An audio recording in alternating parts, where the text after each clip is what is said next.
Anybody there? Hello?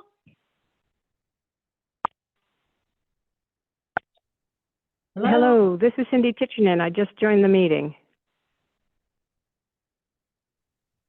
I can hear you.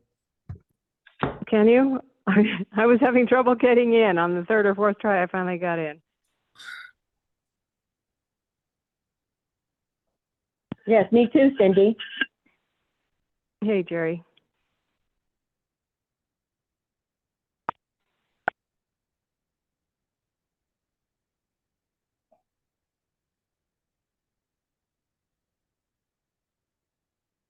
Has the meeting started? I don't know yet.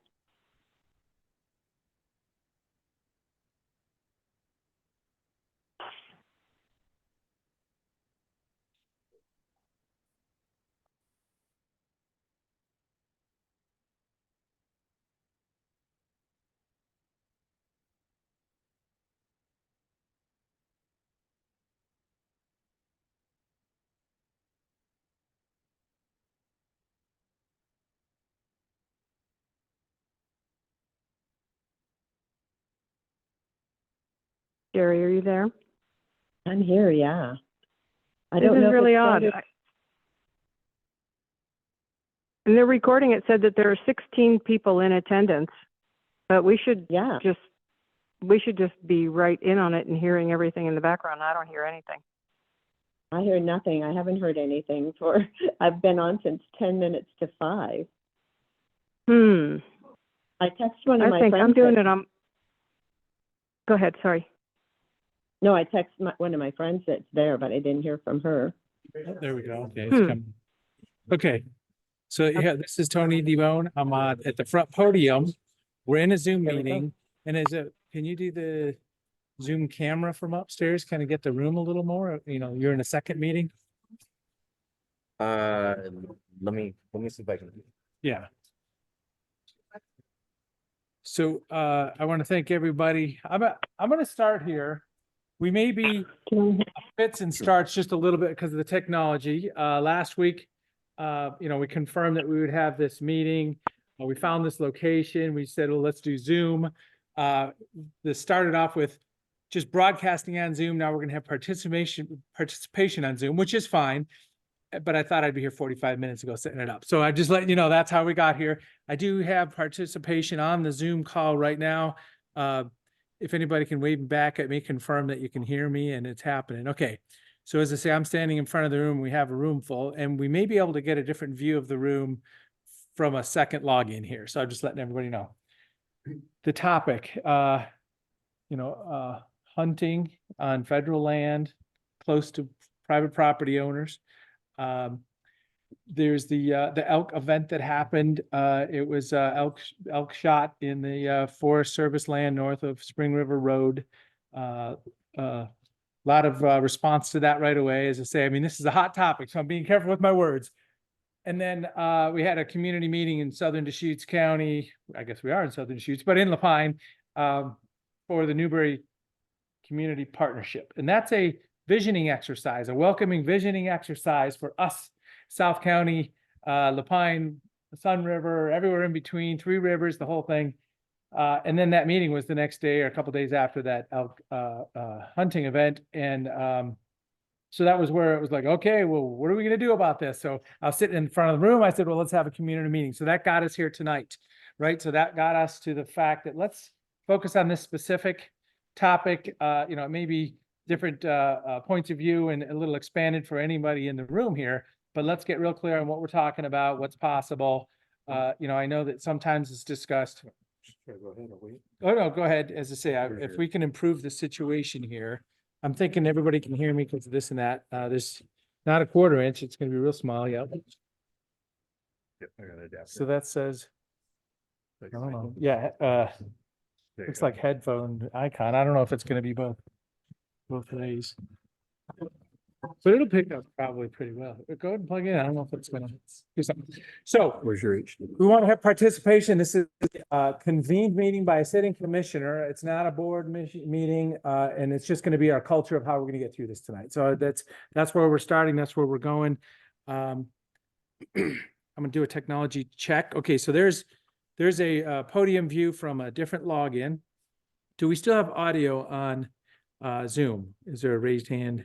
If you pick up that Yep. microphone, can you?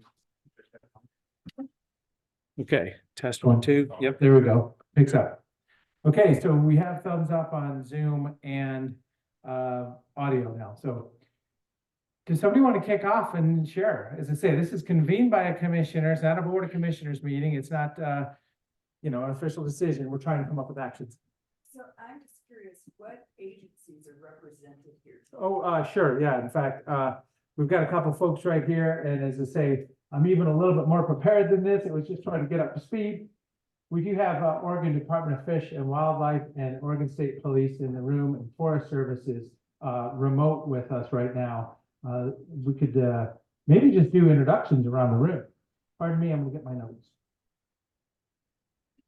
And we don't need to be here all night. We're just trying to get some information out, figure out where the action items are, because as I say, let's go fix it. Okay, well, let's define what it is and who has the authority to fix it. And that's the situation we're in right now. So let's go from there. Do you guys want to introduce yourself, please, real quick? Here's a second microphone. I think so. I just put it. Yeah, I'm Corey Heath. I'm the Deschutes Watershed Manager for the Oregon Department of Fish and Wildlife based in Bend. So I oversee fish and wildlife programs in the Deschutes Watershed, which is basically, from the upper Little Deschutes on the south end to the Columbia River on the north end. So Serving for a long time, and thank you for what you do. I've been here quite a while. Well, I'm Sergeant Lowell Lee with the Oregon State Police. I'm the supervisor for the area for our more commonly known as game warden side. So I supervise everywhere from Mitchell to the crest of the Cascades and from Billy Chinook County to Klamath County. So now we'll try our technology for the Zoom call. I know we have Sheriff's Office and Forest Service. If anybody can come off of mute and test that. Yes, Joe DeLuca here, Lieutenant with the Deschutes County Sheriff's Office. That was Joe DeLuca, Sheriff's Office, and it was just on my laptop. So that is the Sheriff's Office. Joe DeLuca is a lieutenant? Get the right. Correct. Yeah, in Southern Deschutes County with the Deschutes County Sheriff's Office. So as I say, the audio is only on my laptop at this point in time. I don't know if I can have some help with that. And then Forest Service, we have Deschutes National Forest. Can you put another display up here of your screen so the participations? Because there's 16 logins, it looks like, on Zoom. So Forest Service, there's multiple Forest Service personnel here. Kevin Strong is forester. Yeah, Kevin Stock is the district ranger. That would be me. District Ranger. Okay, there we go. I'm Kevin Larkin. I'm the deputy forest supervisor. Mark Ditzel, I'm the captain of the Central Oregon Zone, Deschutes, Fremont, Wainema, Ochiko. Okay, so public safety from Forest Service is there also. So as I say, we do have some good participation, and we'd have to work on the audio from my laptop to get it back out. But as I say, we've got some participation there. Who's ready to start? Yeah, so and you had go ahead. Introduction. Spoke on the phone a little bit. Yeah, hello, I'm Scott Herbig, and I live in Sun River and have had a lot of actually interactions with folks from ODF&W, the Oregon State Police. Can you come to the center just a little bit more because Department, Kevin Stock, the U.S. Forest Service, and actually really want to focus a bit on what I'm going forward. Right now, the issue that I see is that during this elk hunt, we had people shooting high-powered rifles in a very confined area. The area we're talking about is about 165 acres. It's north of Spring River Road. It's bordered on the east by homes in Sun River and the bike path in Sun River. It's bordered on the south by Spring River Road and homes along Spring River Road. And it's bordered on the west by homes in Cooper Drive and the Spring River subdivisions. On the elk hunt, the first hunter shot an elk, which is fine, but if that person had missed the elk high, it would have been about 400 yards across the bike path from where they shot and where they shot the elk. Following that, we had many hunters shooting just steps off of Spring River Road, granted, shooting into the trees. They were shooting a lot in a lot of different directions into the trees, again, with elk out there. And again, it's very close to the populations, residents and people driving back and forth on Spring River Road. From my perspective, shooting with high-powered rifles in a very confined area is actually the issue that we're trying to deal with. Going forward, as talking to the different agencies, it seems like there's three potential, there's probably more, but there's at least three potential options. One is to make the whole 165 acres a no hunting zone. This would be great for a lot of people, but it might not be great for everybody. And it also is federal land. I've been told by the U.S. Forest Service, and Kevin Stock can chime in. I've been told by ODF&W Andrew Walsh that this is similar to making a wildlife refuge and would be, I'll call it difficult, maybe take an act of Congress literally as we go forward with that. Another option is to make the whole 165 acres a no shooting zone. And this has precedence in Deschutes County. In this place, people can still use it. People could actually still go out and go bow hunting, but they can't shoot high-powered rifles or any guns in this 165 acres. It also would make it much easier for law enforcement to enforce the laws out there, because it's, if you're out there shooting, you're against the law. Rather than currently, the third option is to continue to improve our information signage and expand the current no shooting zone, which is in this area, but it's only 150 yards out from the Deschutes River and 150 yards out from Spring River, possibly around Spring River Road and Cooper Drive. So- it's a federal one. Go ahead. And that's what, Tony. that's what we can do tonight, say, we want to get here, we want to do this. Do we have the authority to do that? I don't think this mic's working, that maybe. Quick technology question, can you put a Zoom, session up on these screens at all? Oh, you're still working on that? Okay, yeah, because it's say Forest Service is at the table, they're listening, they're right there, but now we can't see them from where we're at.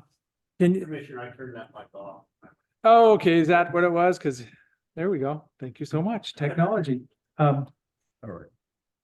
So any other definition of what we're dealing with here? Is because, that's what we want to work with, the definition of what we're working with here, what the request is, and then we're going to work on the solutions. Is there a raised hand feature from anybody on here? And I'm going to be able to just use my laptop, but that anybody else wants to define the problem or the proposed issue? Yeah, please. Carol Gota, I live in Water Wonderland 1, and I have been on the same stretch of the river since 1978. I've seen a lot of changes, but what I have to say is that in terms of shooting and hunting, just by the very nature, there's like a small section that is still open, left over as a hunting area zoned in 1999. And our situation is that it's a high usage for recreation along the river, along the trails. People use it daily. And when the hunters are there, where they're allowed to hunt, they cannot see who's coming down the trail. They can't see around this peninsula. They shoot out of bounds. There's a lot of irresponsible hunters. Let's just put it like that. Our homes are getting hit. And so it's a real issue, but it's a safety issue. So this is a separate location from the Elk Separate. Peninsula, I But think of it as, similar, but it's on the similar. side of the road. Similar, Or, but it happens that, we're out on our lawns and people are shooting at us. Yeah. And so that's another issue, is that as Deschutes County, do we have less rights? Who's gonna protect us? And are we just really waiting for something bad to happen? And so we would like to see the shooting and hunting closed in those areas for a safety reason. But it's even more than that, because we haul out the trash. We deal with a lot of other subsidiary kind of issues, lesser issues, but still just illegal all the same. So, well, About bird hunting. but yeah, so, So yeah, this is the other side of the conversation, exactly. I was gonna define this, a little. And come on up and explain, introduce you, explain yourself. It is. So it's a different location. Mhm, We had elk hunting at one, and you're talking about duck hunting. mhm. These are people that are probably authorized and are out hunting with a tag, and they're not breaking the law. Well, they are when they shoot at their So, homes. but yeah, I mean, and this is, we need to be careful. Let's walk through this, you know. Yeah, and so this is what I want to explain, because they're hitting our homes on a regular basis. They are shooting, I've seen them, I've witnessed them shooting across the river towards Century Drive. We've picked up shells across from the campground, at the boat ramp.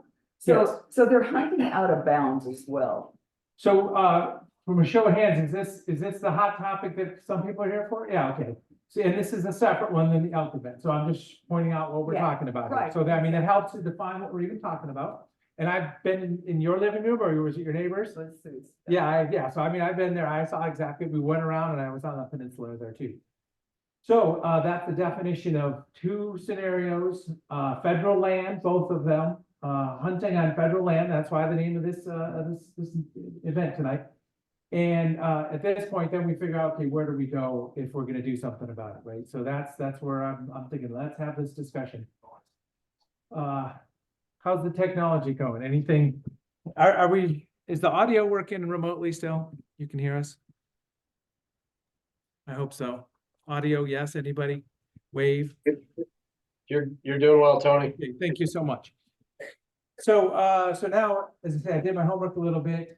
We have no shooting zone in residential areas here in Deschutes County. No shooting zones in residential areas, privately owned property under the codes of Deschutes County, within the state law. About 1995, state law was put in place. Well, I don't know exactly what happened, but Deschutes County already had in our county code that we have no shooting zones for residential areas. It was a petition process acknowledged by the commissioners. It's in our county code. State law, I don't know exactly what was going on in 95, but they were discussing having clarity at the state level about who can ask for no shooting zones, probably what was going on at the time. Somebody here might know more about that. And so Deschutes County, we raised our hand and said, hey, wait a minute, we've already got this code in our place where we can have no shooting zones. How about we create the law that acknowledges what we've done in Deschutes County already? So we already have a history of residential areas, no shooting zones. I live in one in Lazy River South, no shooting zone signs around us there too. And that was the neighbor across the street spearheaded that effort before we moved there 25 years ago or so. So facts are, we have no shooting zones, but my understanding is it's only on private property in neighborhoods, platted neighborhoods, right? So once again, we're talking about federal. So it steps right, there's just this line on a map and we know where the line is and we can see the peninsula there. So we step back out. Please join, yeah. I'd be curious. Do you want a mic? Please. John, Yeah. you know, how far do you need a zone? So yeah, we're not gonna debate that. As I say, it's gonna be tricky here if we get into, you know, the legality of hunting or whatever. I support the hunting and the rights. Yeah. I'd like to ask how many, how much. Please come up and speak if you want to. You can't do that from the back of the room. This is a community meeting and the discussion. No, come on, hold on. Let's just a little bit of, Breaking your windows? here. Yes. I'm asking, please, I mean, don't do it from the back of the room. Please come and stand up front and speak. So, I mean, you're not here to I'll tell tell the us. story. So we're Do it from the gonna- front of the room then. That's exactly what I'm asking for. There we go. So as I say, I'm not looking for conflict tonight. I'm trying to define what the issue is. So if she's gonna tell stories about how badly behaved the hunters are, a buddy of mine, we were all completely legal out off of Besson there or whatever years ago before the hunting zones. And a homeowner went and threw a rock through a vehicle that was parked down there because they thought that they were killing their pet geese. So he ended up buying them a windshield. That trooper or that individual ended up becoming a trooper later on, which is kind of ironic. And I was hoping he'd be here, but anyways. So a lot of history, a lot of, yeah, the Yeah, community it's all- attention on this place, yeah. Somebody, just as somebody drops a little bird shot on your tin roof, you know. Well, as I say, yeah. So, okay, so I was trying to define this line on a map so we can figure out, is there a way to move forward with that? So- Yeah, and that's not advocated for behavior. It's not right. Everybody would acknowledge that. So, as I say, so you had mentioned, let's make it a no shooting zone the 165 acres, right?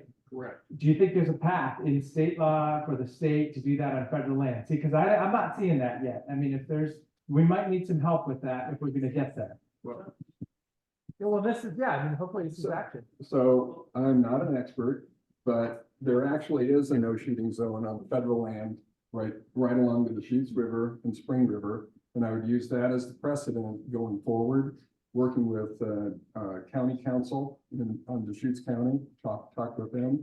I don't actually know who is the decision maker at the end, but it says you bring a petition forward. They've already been successful. What, on can you fed- define where that is and what that is? What- You said there's already a no shooting zone. It's on federal land?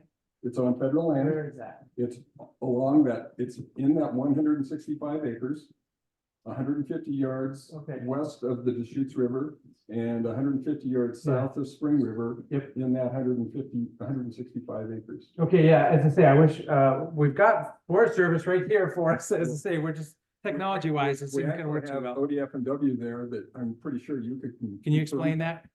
Well, can you explain, yeah, so that's a buffer that's in federal law for all private property, right? So,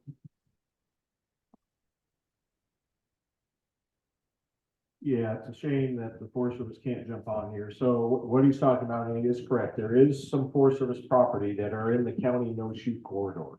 So, the no-shoot corridor, Commissioner, kind of described how it was established. There is Forest Service land that is in that no-shoot corridor that the Forest Service has agreed to put in there.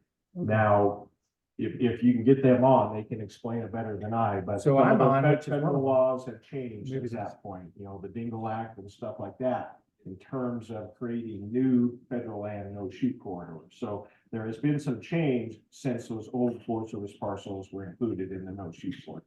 But yes, they are in there. so as I say, when you say go to the county council, let's define this. I'm here, I'm ready for action, but I don't have no idea what we have the authority to do, and I don't think we have a lot of authority. Please come, yeah, Tom. I hope everybody knows that it's 150 yards from a residence or any kind of developed area such as a day use area. And you wonder, Carla, where you got that map right there? You can see that it's the no shoot is right around Best Camp. And that's why it's there, is because that's a day use area. Well, that's not correct. That is, that is. Commissioner, it's open for bird hunting in the winter time, and that's an exception to the. Commissioner, you hear us at all? It's a no-shoot I can hear you on my laptop, but we're not in the room. The winter time to hunt for. Okay, just And just then it's real- Here, yeah, one moment. 150 yards, and Okay. basically that's nationwide for the whole, federal government. And that would take an act of Congress to change, and it does not allow for the safety of anybody who lives next to federal land. And basically what it comes down to is the US Forest Service, in that case, is a really poor neighbor for allowing people to shoot next to our homes and hit it with bullets. And I've opened up my window out, middle of the night, scream, it's a residential zone, stop shooting. People just blasting away in crazy ways sometimes. And it's nice to live out in the forest, but the shooting situation shouldn't be an aspect that makes it dangerous to live here. And, I know people want to hunt and that's okay. And, especially if we know, that we have an opening in the winter time for bird hunting or whatever. That's fine, but you can't be shooting within 150 yards of somebody's house and expect that to be safe. It's unreasonable. So where are we gonna go? We're not gonna get a congressional change of any kind. Well, So I do have some suggestions. Okay. One is that we could put a day use area in that spot, you go. and it would become a no shoot area. That's number one. Number two is that is and Kevin, I hope you're listening to this one because They're there. we need some federal information on it. It's in a federal aviation safety zone because of the airport. That whole area, that all of our homes. in Go ahead and stay on the Spring mic. River Are all within the, the federal aviation area of Sun Rivers Airport. And there's rules that come with that, and you know, some of that's safety rules. I don't know if that applies to shooting. I don't think they're gonna let you go out and start target shooting at the end of Portland Airport there. I think somebody's gonna say something, but you know, I'm not an expert on that. Those are my two ideas, you know, either one of them I think would work. So to clarify what he's talking about in the map that you're looking at, what you're looking at is the county no shoot ordinance map. And there's distances, setbacks from the river that you can shoot and you can't shoot and all that. That's the map you're looking at. At least part of what he was referring to is a CFR, a federal CFR, Code of Federal Regulations, which, and that's if you're on Forest Service land, doesn't allow for shooting within 150 yards of a residential area, a trailhead, day use area, things like that. So that it's two different things that could come into play here that have been talked about so far, and that's why there's a little bit of confusion. But you would have to be on federal land for that CFR to be in effect. And as a sergeant can explain, you know, that's only on federal land. So if you're not on federal land, that doesn't apply. There's no distance for reckless endangerment, you know, type claim to be made. So you can stand right next to a house as long as you're shooting in a safe direction. There's no law against it. Yeah, no, however we can do it. So we're still working on getting audio from Zoom. Forest Services here. How about you guys stand by because it's a terrible speaker on my microphone, but we'll get you the floor here in a few moments. So quick story, when I was down at the Park District in La Pine before I was a commissioner, no, in fact, before I was on the district, I was on the rodeo board in La Pine, and we wanted to have some, the next space for events. And down 6th Street was all this open BLM land. I went to the Bureau of Land Management in Prineville and I said, how do I apply to use this land for public purposes? And they said, well, fill out this form and many years from now we might get back to you. I mean, that was kind of the scenario. But so I ended up going to Ron Wyden and his office, and they were ready at the time. They were open for these ideas, and we asked for recreation use of 150 acres. It's just next to the city of La Pine. It took three congressional sessions, with the third session, Greg Walden and Ron Wyden both had endorsed this bill, and we had some land for recreational purposes. So when we say going to Congress, it feels like it's far away, but it's not. I mean, if we have the definition of what we're trying to do here, and we can back it up, we should use our congressmen and senators, the floor of the House and the Senate, and just go for it. You know, the president can sign a bill that says, you know, for the health and safety of our community, let's you know, do this. So I'm just saying, I'm willing to do that. I'm kind of, there's another funny concept here. It's a shame I was explaining what we do as a commissioner. We have the budget authority, and the state defines the laws, and the people call and they want this and that. And I was explaining our whole job, and somebody said, oh, so you're middle management. So I guess, yes, we are. But yeah, let's see if we can get the Forest Service. You can see this is what. Yeah, Oh, please unmute now, Forest Service, if you can join us. Can you hear me, Tony? Yes, there we go. Now you're in the room. Thank you so much. It took us a while, but we got there. 5:40. Well, first of all, Kevin Stock, the district ranger at Benford Rock Ranger District. First off, I want to say I'm sorry we didn't make it out. It was a good risk management decision not to take off tonight, because it was definitely a little sporty out there. But coming over the technological challenges that we got here, a couple things, as was stated before, we do not regulate hunting. We do have a no shooting code of federal regulation that was stated before. It's 150 yards, like was stated, no shooting within that 150 yards of a residence, building, campsite, or developed recreation site or occupied area. You know, that's something that federally, it's a class B misdemeanor. It's a citation. We also don't allow shooting across a national forest system road or body of water adjacent in any manner where it places any person or property at risk to injury or damage as a result of such a discharge. That also is a class B misdemeanor. It's a $500 citation. But that's pretty much the extent of what we have federally. those older orders that are on federal land predate the Dingle Act. The Dingle Act limits our ability to regulate hunting or shooting.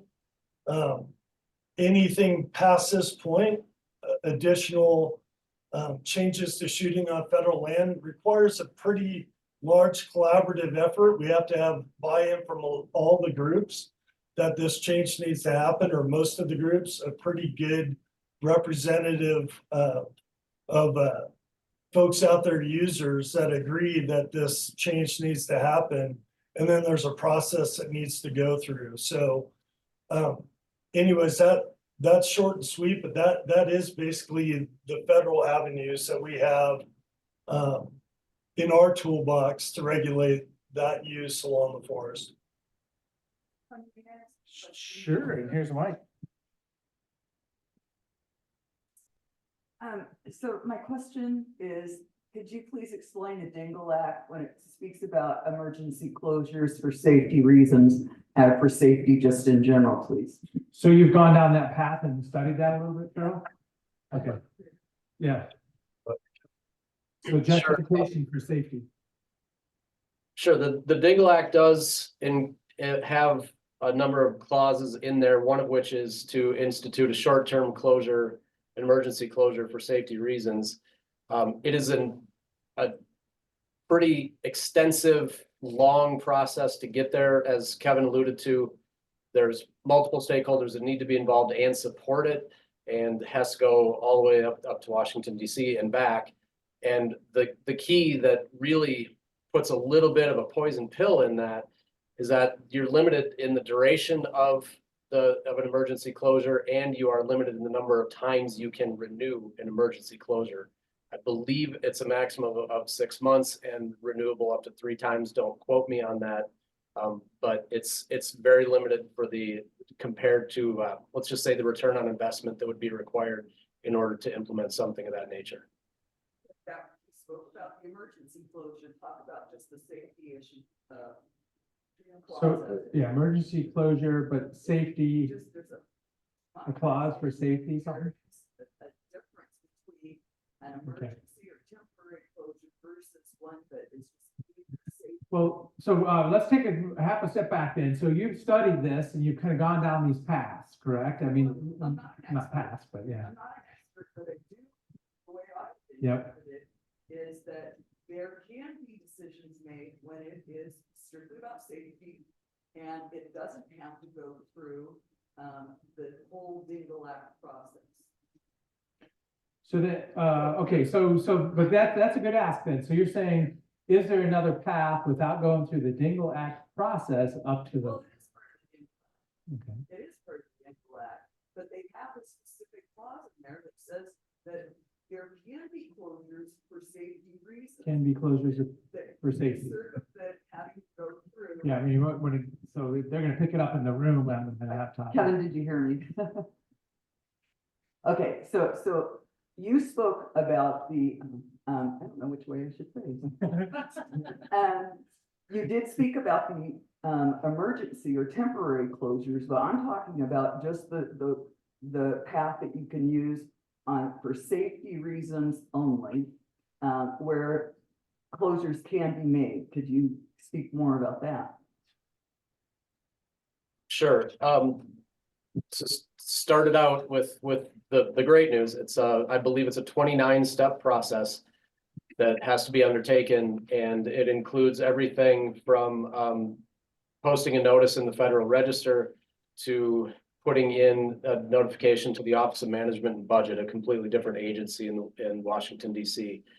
It has been implemented, or closures have been implemented on other national forests across the country, and a handful of cases, give or take.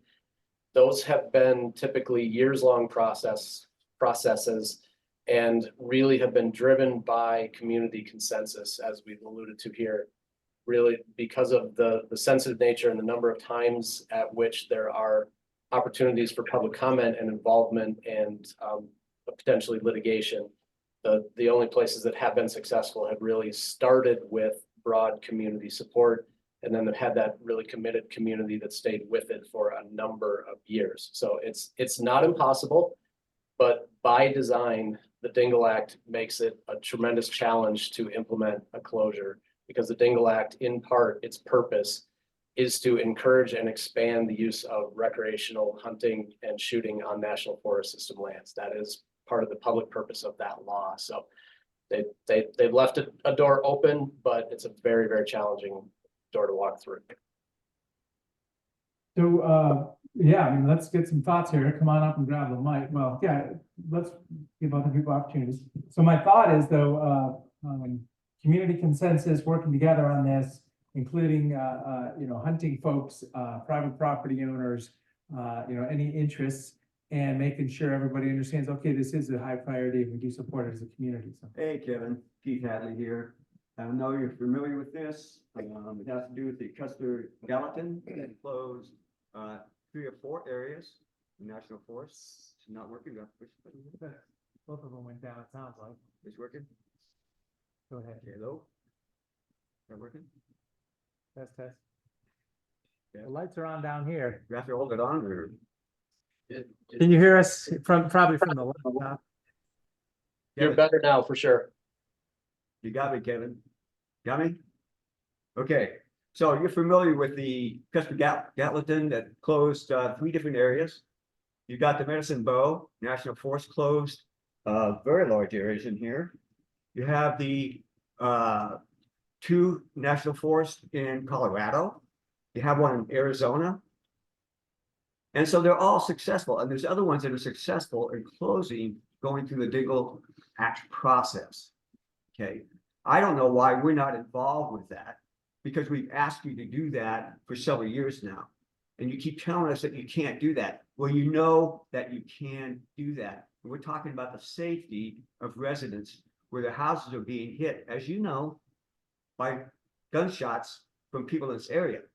And against what you're saying here, somebody's going, oh, it's only 150 yards and it's buckshot. It's not buckshot, yeah. Buckshot.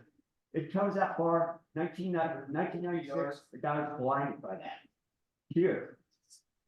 And so you can't pretend it's not dangerous, because it is. So what we're curious about is why you're not acting upon that. Well, and you've been down this path with him before. Oh, yeah. Okay, yeah, so I can see that. Yeah. Well, I mean, what I would question is, okay, show me the 1-pager to those efforts, and then the backstory or the history of it, because you just told one person go do this, and I don't think we're going to get there with that. If this is a community request, let's define it, let's put it on paper, let's shop it. Kevin knows, and you should know, because you got reports from us about 4 or 5 years ago. These are comprehensive reports with all the CFRs, Deschutes County, Oregon state laws that are violated by these shootings that are going on, and nothing has been done about that. And we've talked to people. Well, but so we're in a situation where people throw that over the fence. Here is the documentation, here, go deal with Part it. of the public record now. It's Yeah. part of your public record, they have it, and it's going elsewhere now. But I'm just saying, we need people with base knowledge across. Yeah, I have it listed for you. You just look at it and it's there. I don't have the authority though, so as I say, I mean, that's so interesting. Report goes, and it has them listed all of the illegal activities that have been going on in this particular area. As I say, I'm envisioning a committee to shop this around, not throwing it over a fence. I guess that, I don't know if that's making sense or You not. don't have any authority, you're supposed to be our advocate. You're Well, supposed to be in Yeah. helping us. And I'm not opposed to this. That I don't have the authority. Yeah, so this is always an interesting dynamic here, because I'm busy all day, every day, representing, making big decisions, doing things. This is a hot topic, and we have a group of people in front of me right now. We're here to talk about elk shooting, and now we're bringing up the other, bird shot at the river, right? So how can we, but I'm just trying to get past this concept of, I emailed, so as I say, this is our world we live in. I emailed you the answer, go do it. And that's not gonna get it done. I mean, we need buy-in by the community, we need effort by the community, we need, hunters involved in it, and it sounds like, Ducks Unlimited has been out there too. So this is interesting. I'm here for the elk event. My vision for that 165 acres is, what can we do out there? It's been mentioned bow hunting, maybe not high-powered rifle hunting. That seems like a starting point for a community discussion. And then if we put that on a piece of paper and say, this geographic area, this group of people is asking for bow hunting only in this area, how do we get there? There's gonna be reasons why it's a big push. It's a national issue with federal forests, it's a state issue with the rules, so.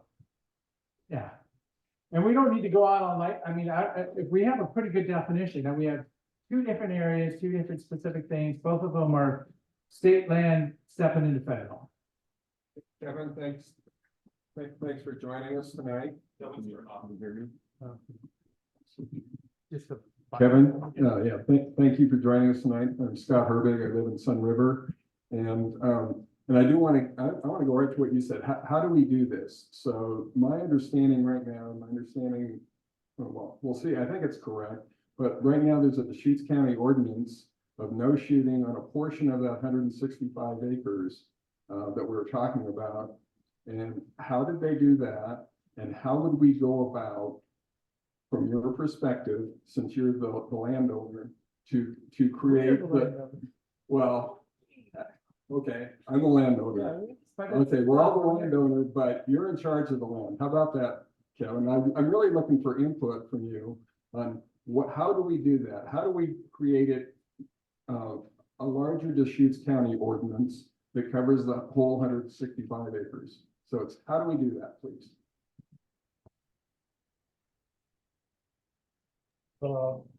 So Scott, I think I get what you're talking about. It's the Deschutes County ordinance that's in there right now that covers that area. And I think after, and again, I'm not a lawyer, but what I take from it is that the county can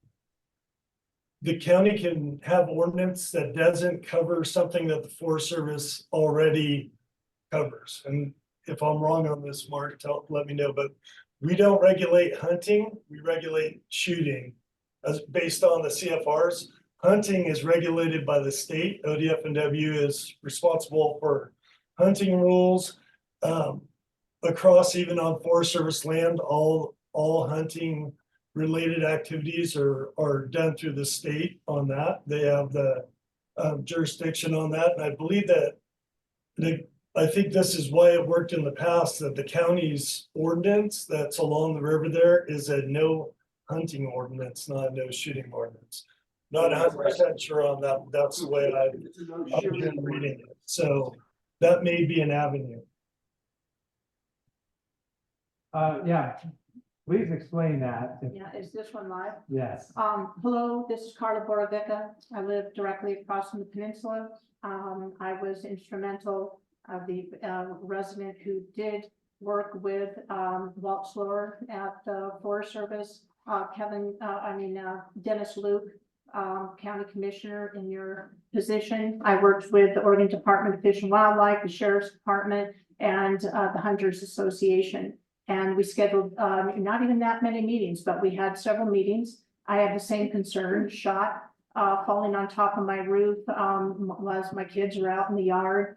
And people listened, and that's why that area is now closed. So it was a collaborative effort. And Kevin, I heard you speak of that word collaboration, and that's really where it needs to go. We need to look at this not just from one standpoint, not just from the standpoint of it's unsafe, not from a standpoint of just that my particular residence is being impacted, but looking at it from a collaborative standpoint. What are each of these agencies able to do, and what is their role? What is your role? Can I please finish? What is your role? So the role of the Forest Service is to manage that land. The role of the Oregon Department of Fish and Wildlife is to manage the waters and the fish and the wildlife.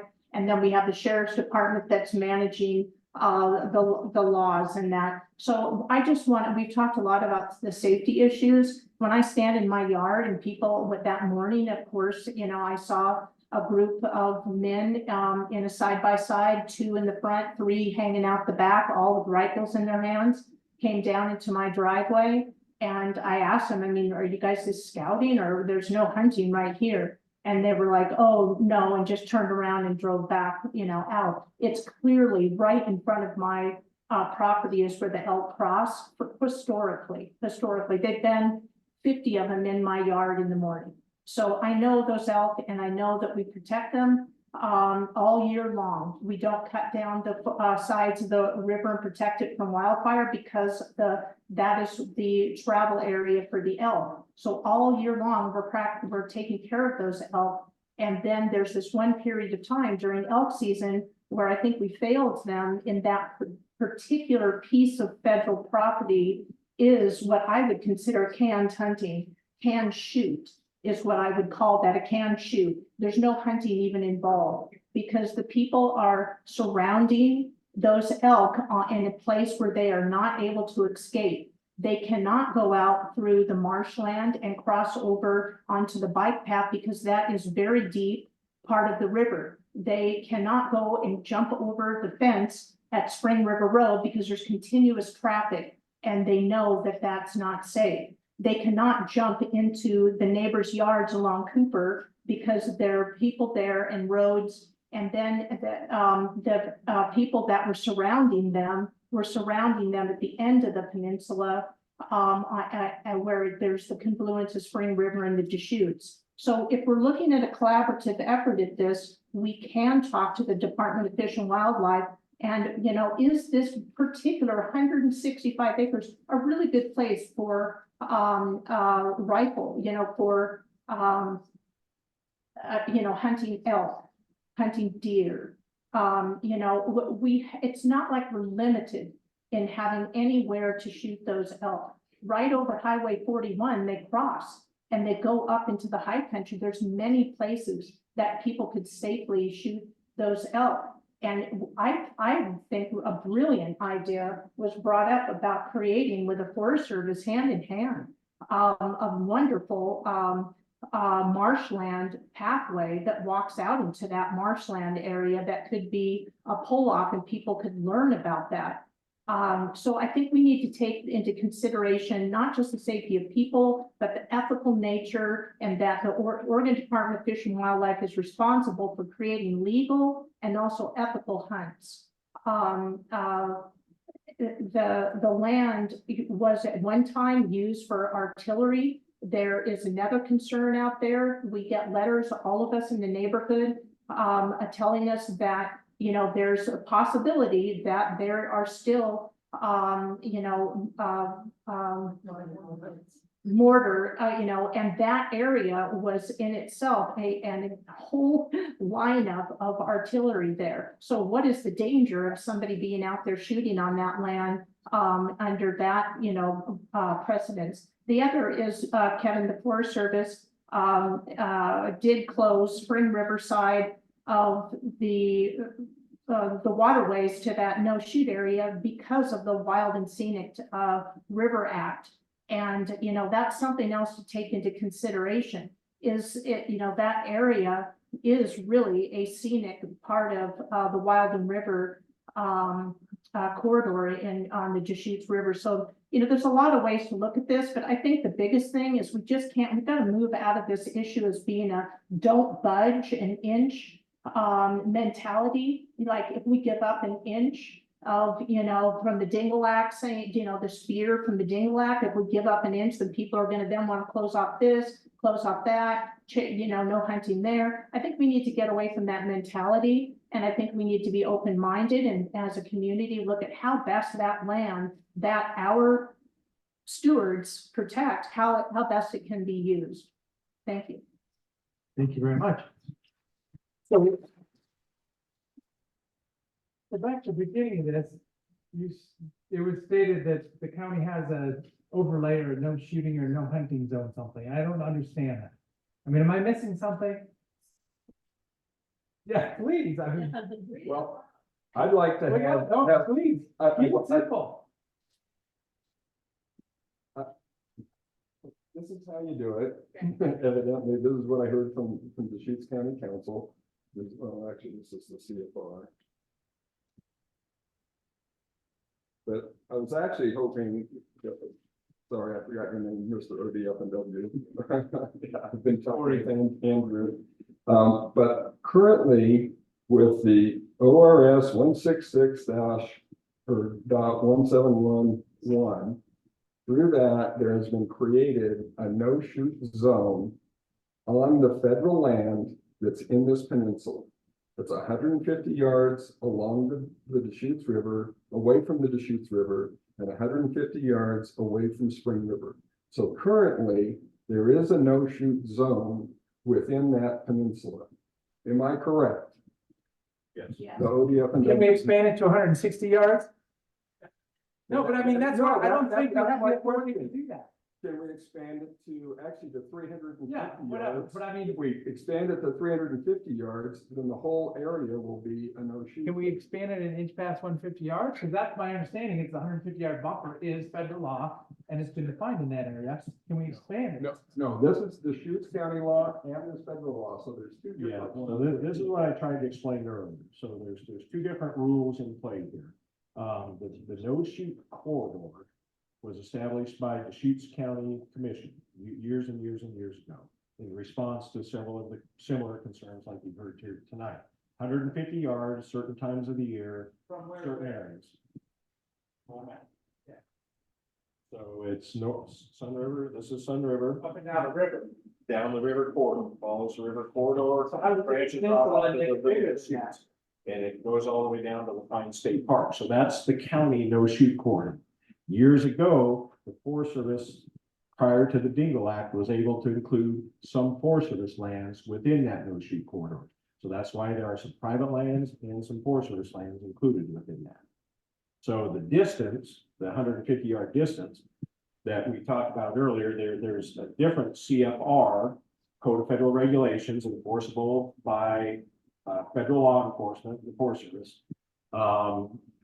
within that 150 yards of residences, recreation sites, trails, all that. That's different than what you're talking about with the no-shoot corridor that's under the county purview. So the question now is, can the county extend the no-shoot corridor distance to include non-private land on federal land because of now the new Dingle Act? Yeah, and that'd be a different purpose, because we were talking about a 165-acre peninsula, and part of it is in that 150 no-shoot zone. If that 160-acre peninsula were private land of some sort, then you could go through your county process to expand that no-shoot corridor into that corridor. You might be able to. Can we cannot do it because it's federal land? I don't know the answer. Yeah, as I say, I mean, That would be up. to and then, the- you know, if this is an action item from tonight, that's fine, and that's exactly what I came in with. Let's define the question so we can get the answer.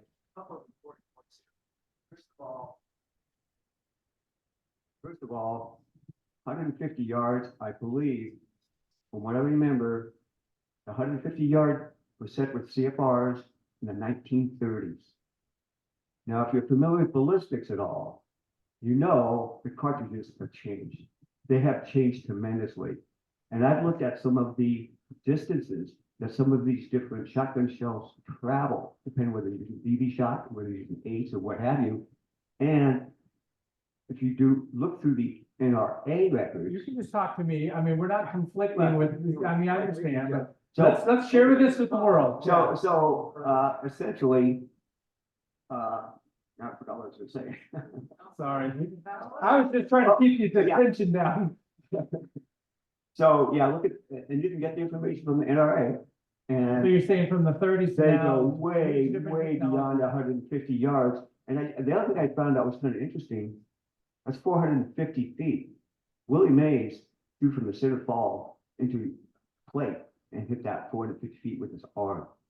150 yards is not very far when it comes to these I ballistics. thought that was Ichiro about 20 years ago doing that. That was a long time ago. One other thing I just wanted to mention that was pretty important, I think, is that Arizona's Coronado National Forest has included permanent closure, this is via the Dignal Act, for recreation shooting within the wildland urban interface. So you can get it done.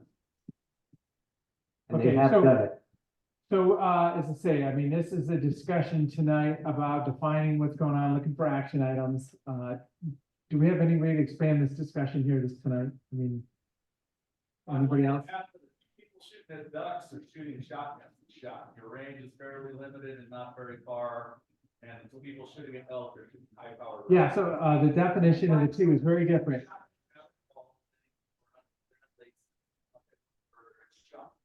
Okay, yeah.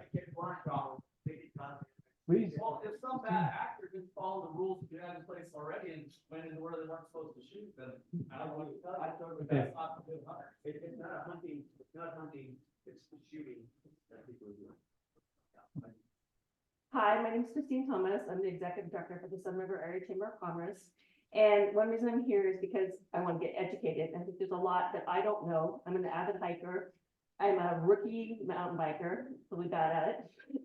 So I want to learn what's happening on the land, how we can be safe out there, and how we can all, like, if the hunters want to be out hunting, they can be out there hunting. I can be out there mountain biking or hiking, but how can we all do it in a community way that's safe?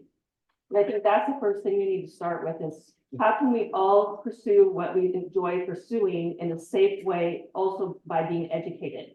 Because I didn't know there's certain areas in the, like, I was shocked, didn't know you can be hunting so close to, Sun River. That's something I didn't know. So how can we work together to educate one another so we can pursue what we want to pursue? Great, thank you very much. As I say, I remember, I've been through the gun discussion a few times as sitting commissioner, and once again, I mean, it's a state legislative choice. We're in the middle of this a little bit, but it was stated at a public meeting that the person responsible is the person that pulls the trigger. They do have the responsibility of where that is going. So, but that means that they have that right to be able to do that too. So we got to remember there's two sides to this. We're here a little bit as a one side. We're here getting engaged a little bit, but we don't want to do that. So, as I say, we're an hour into this. What's the action item? Do we have a committee that's going to put a well-defined? We need this peninsula closed to high-powered rifles because of the residential and recreational in this peninsula. And then, as I say, that's one of them. That's the elk shooting, and then the duck shooting is the other one. And it's been, as I say, many years ago, I got introduced to that one too. And I feel like I took it as far as I could. And it's like, oh, this is interesting. This is kind of a federal issue at that point. So as I say, you're nodding your head no, but what's the next step? What's the action? It's only been 7. And we've done, I think we've done. Yeah. I've heard things tonight that I've never heard. Yeah, well, and that's why I figured, let's not let this do either. I mean, that's exactly why I'm here as your county commissioner. We need to communicate and share information and figure out if we're going to go somewhere, let's go there. If we can't, let's understand why we can't. If it's a federal issue and it needs to be our congressman, let's get that person in here. So as I say, let's look for the action items. Commissioner, would you be able to help us get to that higher level, to, let's say, a congressperson, a senator, somebody, can you help us facilitate that? Yeah, yes, I can. Absolutely. I mean, we kind of ran it to ground last time, and I know there's no resolution. I understand that, but that's fine. But then, as I say, I responded because a bunch of folks came to Newbury Regional Partnership meeting about the South County future, and then it was an elk discussion that night. So this is follow up from that. But the agenda does say shooting. Oh, and it's interesting. And so I think it's really safe. It doesn't matter what's being hunted or shot at. It's the fact that it's done in an area that is a safety. Have you found anybody else in the country that are doing the same thing? Like a neighborhood saying, I can't believe this. I mean, because there's federal land all around the place. Boston County and Nevada, and they've made their rule 5,000 feet for rifles and 1,000 feet for shotguns. Many homes, private property. Yeah, so let's study that and understand what that is. That's the only one I know of. Yeah, okay. Here we go. Good. Mike's on. Ooh, good one. Yep. My name is Jeff Wyland. I live on Cooper Drive. I'm a deer hunter, I'm a bird hunter, I'm a duck hunter. I have started hunting Unit 20, the 162 acres, back in 2005 when we first moved here. I did it for 3 years and stopped because of the number of tourists and locals that hike in those woods with their dogs. Nobody ever saw me. I'm wearing hunter orange from head to toe. And none of those people saw me until I said something to them. It's just not a safe situation. It's a small area. I'm not aware that that is an area that's even regularly hunted. This was pretty clearly an organized activity meant to kill as many bull elk as they could. That's legal, where they were. Whether they were shooting in legal directions or not, I can't say. But one of the things that concerns me, Tony, is this has been going on for quite a while. Neither you nor the Forest Service are picking up the ball and advocating for safety in our neighborhoods.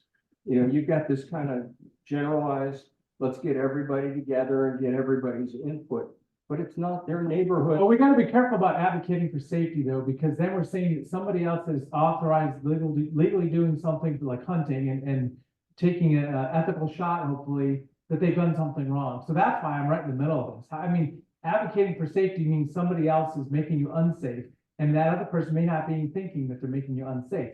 That's the conundrum. But where's your, okay, but let's look at it the other way.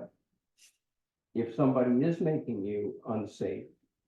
What why does aren't that you- mean though? I don't understand. Fearful of your life.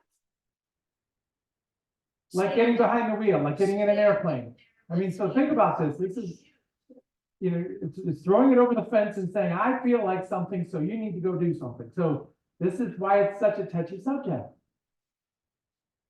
How long? Well, and as I say, I mean, What would you like us to do?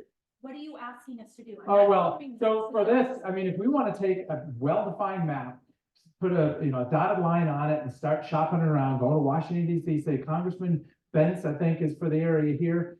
We need your help on this. I'll help with that. Let's define it.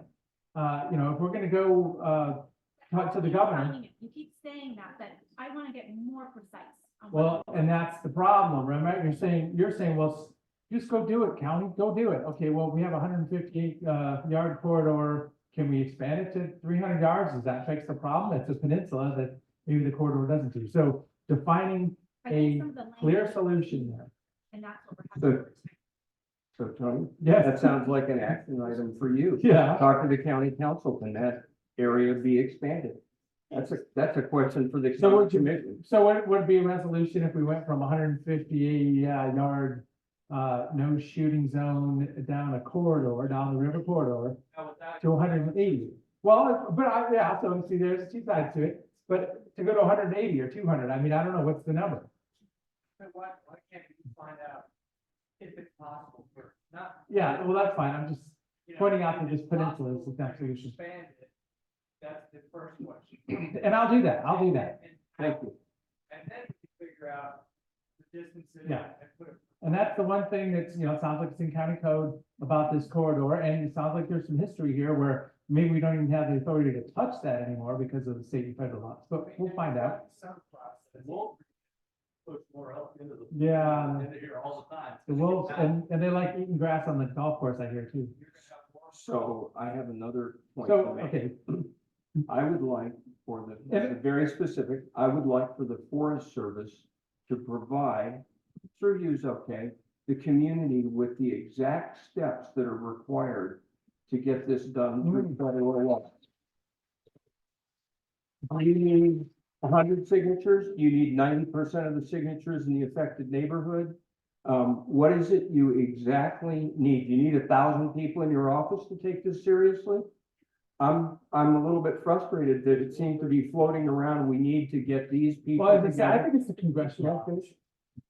That we need to get these people together. I want to know, what can our neighborhoods do to fix this situation for us? And we don't have that. So Kevin, if you and your folks could get that information of the exact steps that are required. I understand that it's a long process. That may not be true if courts get involved, but that's a whole nother side of it. Could you please do that for us through Tony, and you can get it to everybody who's in attendance at these things. There you go. So, so I've got one for the code for Deschutes County, the corridor, 150 yards, and then now you clearly asked the Forest Service to give me a work product. Is that what that was? I thought you would like to be the distribution center. Kevin, you can send it to me. Well, and I don't know if he's buying into that or whatever. Yeah. So Yes. it's. who's Jeff, I next? heard you loud and clear. It's all public record. Happy to share it with you. There you go. Okay. No problem. I was just making sure we had it real clear. Okay, as I say, it's a mess outside. Does anybody else have anything? And I want to check online too, real quick. Yeah, Scott Herbig, I have one last action item.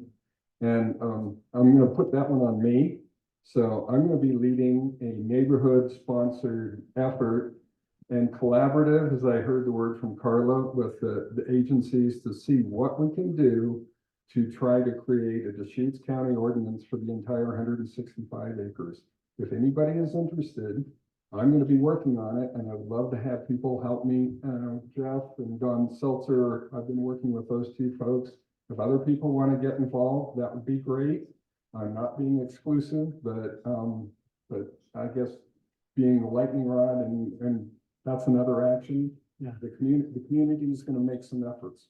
So what are my thoughts? Because I was thinking through this too, you know, this 100 is 162 acres. I think you corrected me. I said 165, but put down, what are the values of that place? You know, what's the, you know, bullet items about what it is, how it's surrounded, what kind of wildlife seasons we see, you know, really just put a bunch of information together.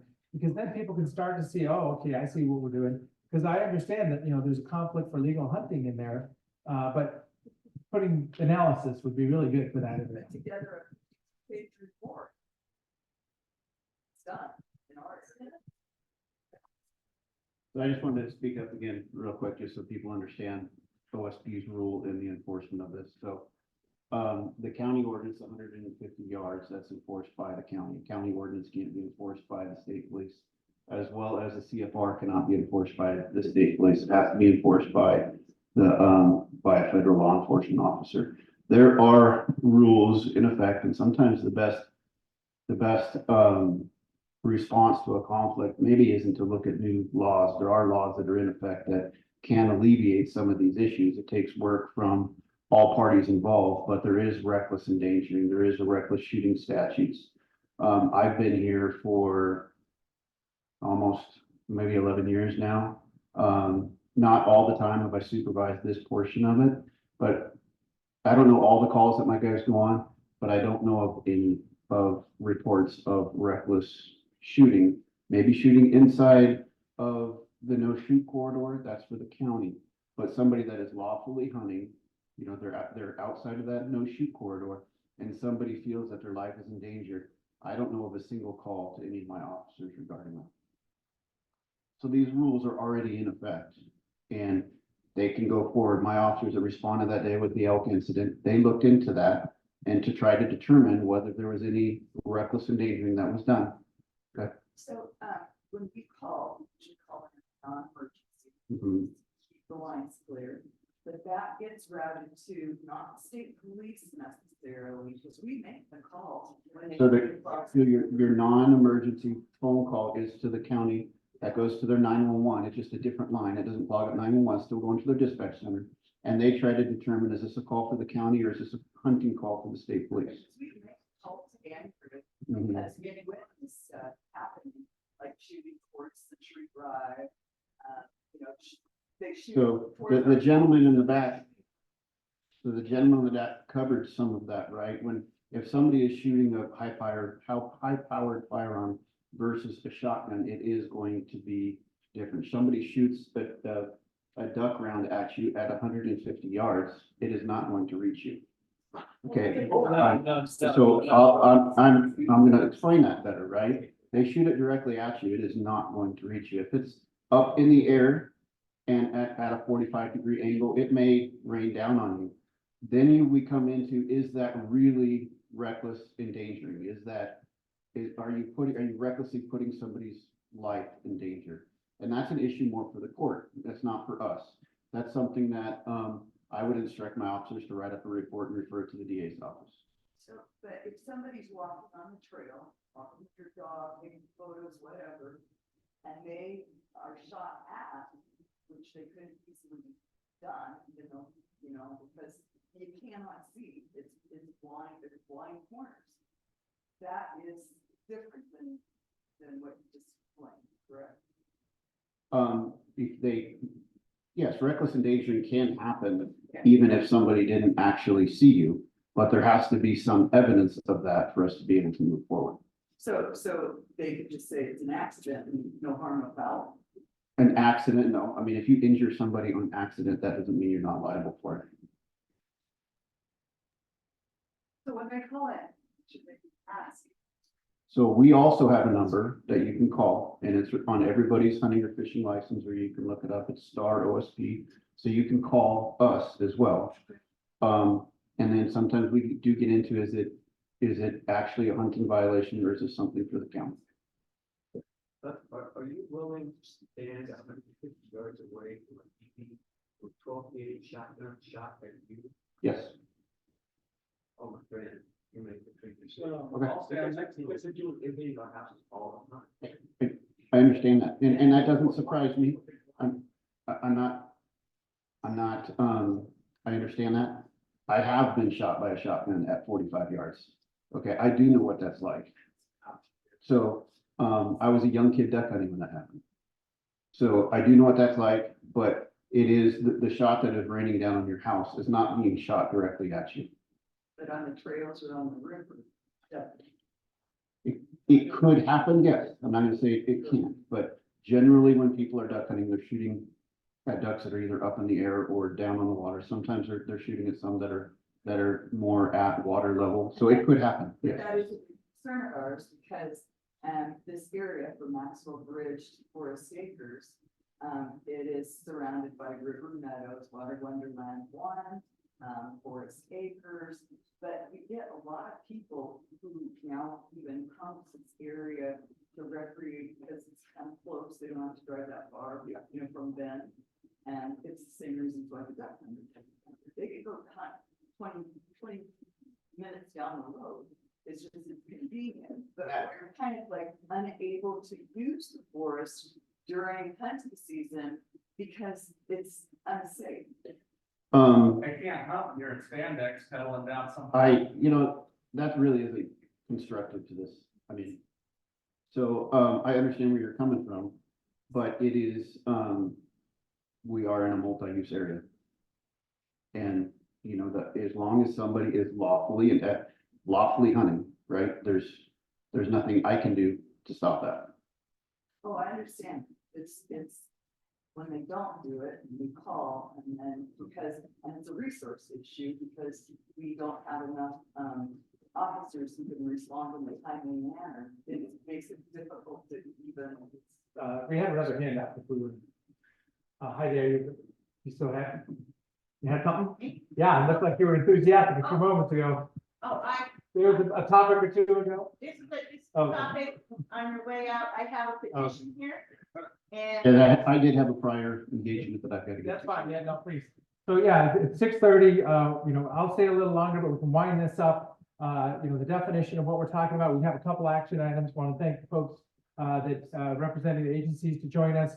It is an absolute mess outside to everybody. Be really careful. As I say, I'll be available online. I want to thank you for joining us. I hope it worked. As I say, this wasn't a Board of Commissioners meeting, just a community listening session convened by myself as a commissioner. So thank you very much. And as I say, I'll leave thank you. I'll leave this Zoom going for a few more moments and I'll be available at the top. Thank you. Well, yeah, it's a discussion. We're getting there. All right. Okay.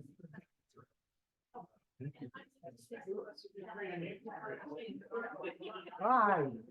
And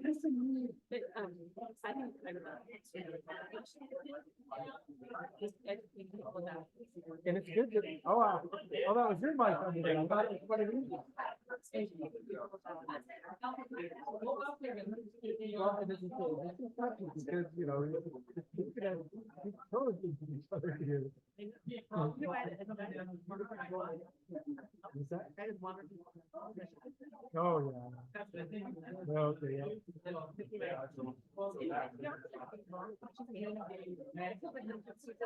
Oh, yeah. Well, it's elk season 5 days. I know. Educate people. Right, good to see you. Hurrah. Yeah, time to go. I'm always outside the box here. Oh, yeah, I think yeah, the elephant in the room is, as we get more development. Oh, we're seeing it, even where we live. Well, we're not making more rural parcels though. Let's see, but the existing elk are only funneling through left, and it's attracting people that have the legal right. Yeah. I've seen more elk. When there in our was yard. probably a hunting frenzy, right? I mean, there was one, we see in our yard, we see him 15 times. You know, I think the elk has displaced the deer. Where'd the deer go, right? We don't even have any deer. This was a couple weeks ago, that's looking out our window, Yeah. in our yard. Yeah, that's it So- there. What's that? Yeah, so, and they're looking for hiding plant. So the first thing is, the problem is going to get, it's not just the 162 acres they're talking about for the duck hunting along the river. As our community in South County, as 15 years ago, we wished for, is now developing, it's coming, it's happening.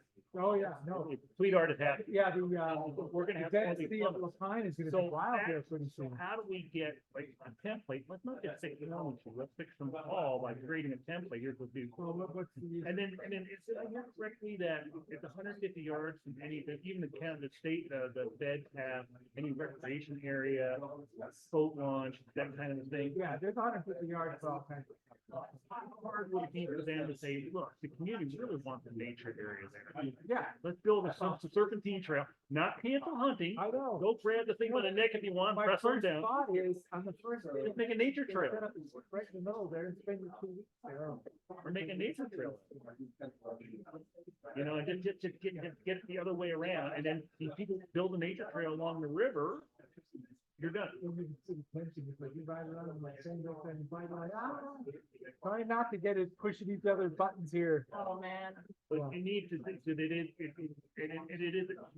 100 aren't doing themselves, come on, wake up, guys. There's 100 houses, when there's only 2 houses, Yeah. and now it's like, come on. Well, we see it in our neighborhood, you know, these pickup trucks, they come in from Portland, they feel like they've driven across the whole state. I'm like, oh, that's my backyard. When I wanna go hunting, I go in the other eastern Oregon. And see, we have to try to, we live in the commons, we have to put the where, Yeah. but even if the Forest Service just start putting trees. Well, there's some pretty dilapidated signs to talk about that 150 yards. We need to do that.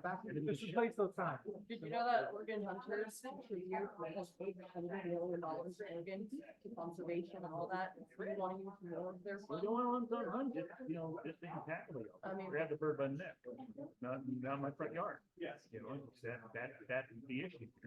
You know, these ladies are. Spend more money on making signs so that other people are aware. You know, it's like, it's something, but We go for research. We figure out some options. anyway, thanks, Tony. Yeah, you have a good evening. Drive safe out there. I thought big flake looked like I was being out. Going between rain and snow. I'm a stud guy. Yeah? So, You're a stud, huh? so stud, Oh, I see. I'm all weather. I'm all weather. stud, balance car out with NASCAR, so slick. Keep on going. Wow. Yeah. Oh, yeah, well, you got that too.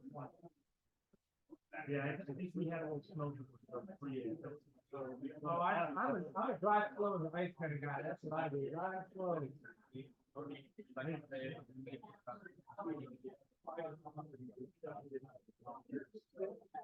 Yeah.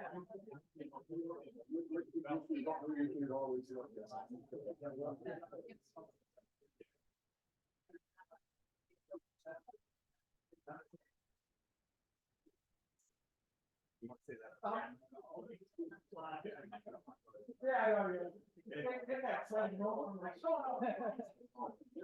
Well, and then-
Oh, no, thank you very much for joining us. Yeah. Take care. I'll be back. You guys can, I can say I'm trying to get this back.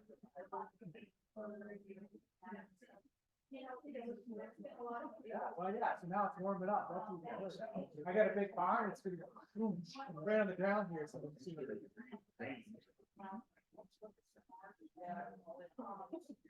Yeah. Oh, no, that was me. I got it.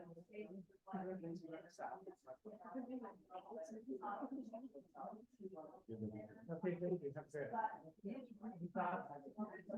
I knew this is a big monkey one, no matter what you do.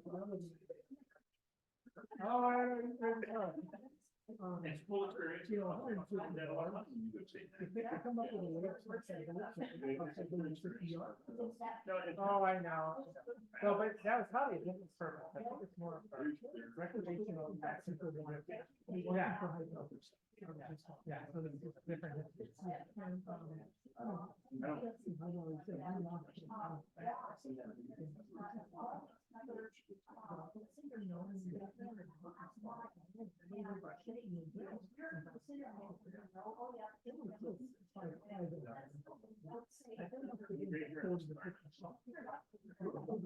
Yeah. You know, when they killed that one,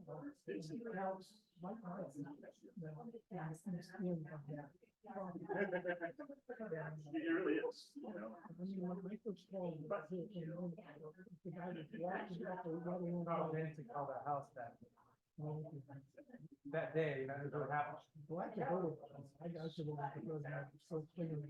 called my wife and said, Kathy, there's shooting going on. Don't know about this. So he called right away.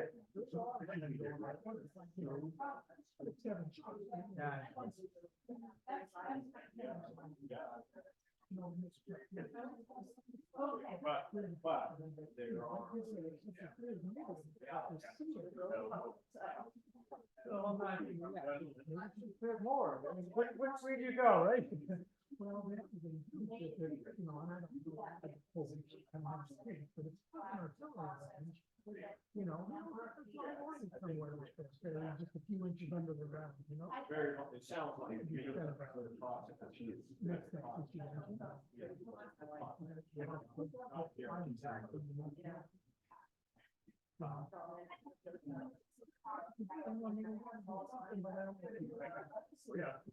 Well, so what's a good, communication factor?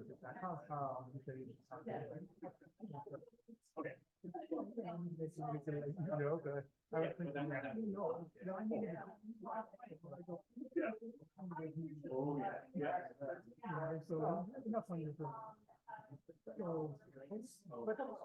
as you say, and you saw, I really like to see for it. And I'm supposed to digest the whole thing, come up with a solution and have the answer. I'm like, that's kind of a weird relationship there. I don't know how.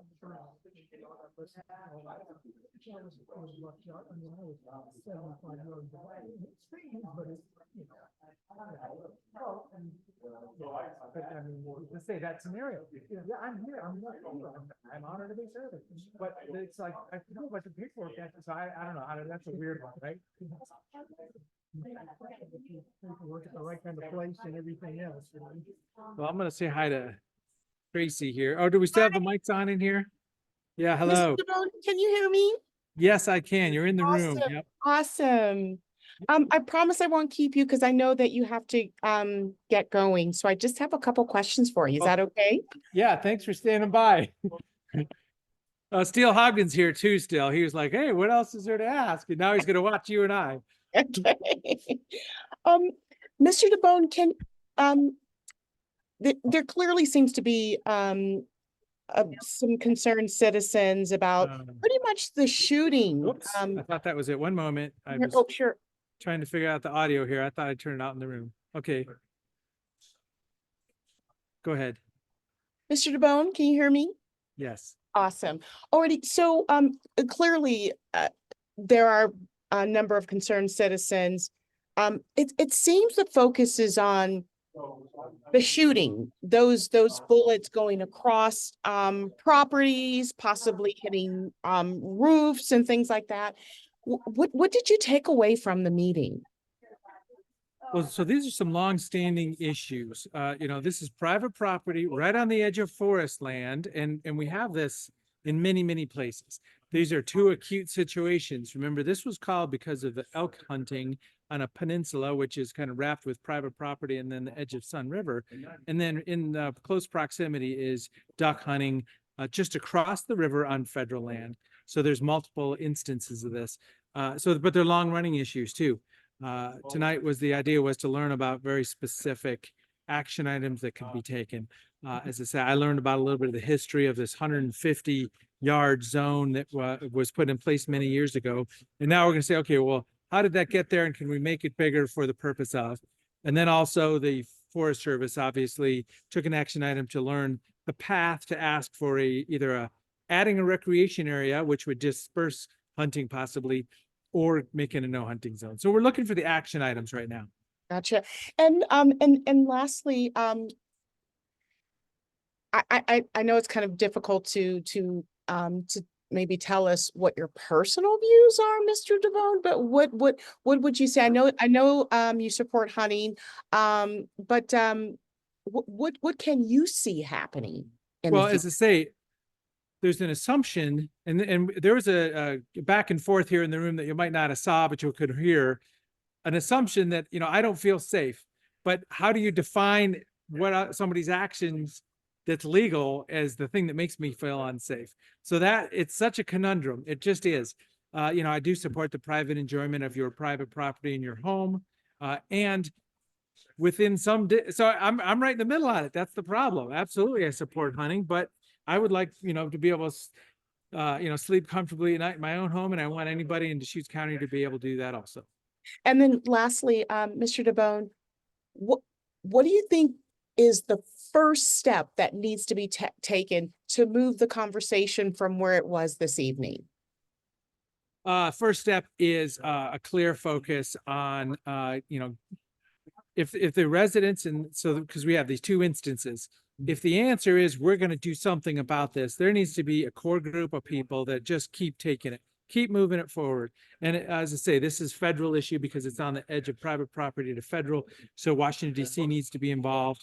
I mean, it's an election year, so people are talking and listening. So maybe this is just one of those topics. Hey, Mr. Person running for office, what do you think about this? Which is fine. You know, that's just one of the discussions we could have. There you go. Mr. So DeBonne? yeah, Yes. advocates that aren't going to stop. That's the way to proceed. There you go. Mr. DeBonne, thank you so much. I really appreciate you. Okay, well, thanks for sticking with us. Hopefully the technology worked. As I say, it wasn't our regular board meeting, but I wanted to make sure to have this conversation instead Yeah. of letting it just fester.